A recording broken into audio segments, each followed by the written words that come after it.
We guide you through how to withdraw money from PayPal quickly and safely.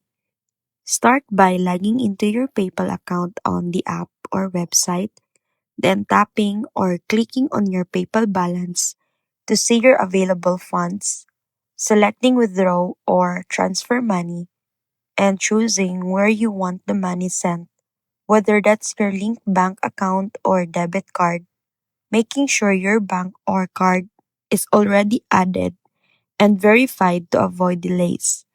Entering the exact amount you want to withdraw, reviewing the transfer details, including any fees and estimated processing time.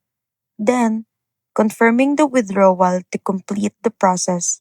And after that, you can track the status in your activity section where instant transfers usually arrives within minutes, while standard bank transfer may take 1 to 3 business days.